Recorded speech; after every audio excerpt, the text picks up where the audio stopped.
jadikan contoh Maluku Utara. Udah Gubernur Maluku Utara, hati-hati. Gubernur, hati-hati, Maluku Utara hati-hati. Karena pertumbuhan ekonomi di Maluku Utara itu 27%.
Dunia juga belum ada daerah yang pertumbuhan ekonominya sangat tinggi. Kemarin Pak Presiden juga menyampaikan data per triwulan 2 ya, sekitar 27%.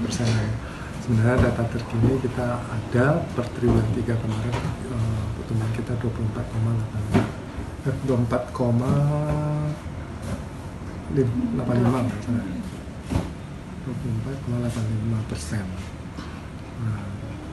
Kalau untuk tahun 2022 sendiri, kami Bank Indonesia masih memproyeksikan pertumbuhan ekonomi Maluku Utaranya berada di level yang cukup tinggi, masih di atas 20%.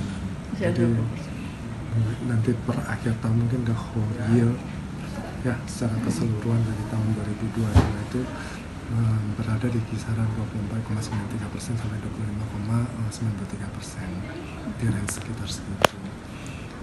Dan kita melihat bahwa pertumbuhan ekonomi Maluku Utara ini juga akan berlanjut di tahun 2023. Memang sektor yang mendorong pertumbuhan ekonomi kita kan sektor industri pengolahan ya, khususnya terkait dengan komoditas nikel.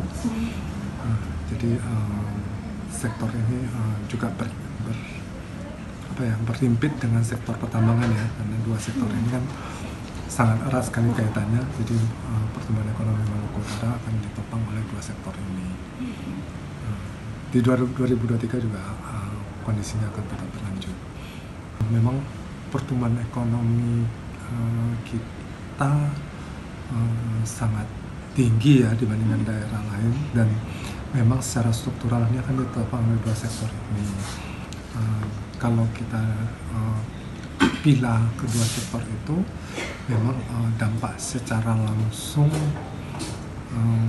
ke masyarakat Maluku Utara itu kan quote-unquote agak susah kelihatan ya.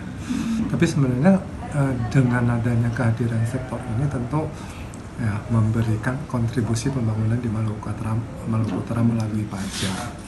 Ya kan pasti perusahaan membayar pajak, meskipun pajaknya dibayar ke pemerintah pusat, tapi kan dana bagi hasilnya kan nyampe juga ke daerah, tinggal pemerintah daerah bagaimana memanfaatkan hasil pajak tersebut untuk pembangunan di daerah. Namun demikian sebenarnya kita masyarakat Maluku Utara sendiri bisa memanfaatkan momentum ini, momentum pertumbuhan dari sektor ini untuk kepentingan dari Maluku Utara. Ya, kita nggak bisa hanya mengharapkan uluran tangan dari sektor industrinya, tapi bagaimana kita mengoptimalkan kehadiran mereka supaya bisa memberikan dampak ke masyarakat Maluku Utara. Contohnya seperti apa? Misalnya mereka kan pasti butuh pangan tuh. Bagaimana kita menggerakkan sektor pertanian supaya bisa mendukung kebutuhan mereka. Otomatis masyarakat yang bergerak di sektor pertanian ini bisa mendapatkan tambahan income kan. Nah, itu yang pertama. Kedua, mereka hadir di sini kan butuh tenaga kerja. Bagaimana kita menyiapkan tenaga kerja yang terampil sehingga bisa mendapatkan income yang tinggi kan. dari perusahaan tersebut, maksudnya bisa dipakai sebagai tenaga kerja ahli gitu. Nah, terus yang manfaat yang ketiga juga bagaimana kita memberdayakan masyarakat di sekitar kawasan industri itu supaya mereka bisa mendapatkan dampak dari kehadiran industri tersebut gitu. Ya kan, minimal income atau pendapatan masyarakat sekitar itu bisa bertambah.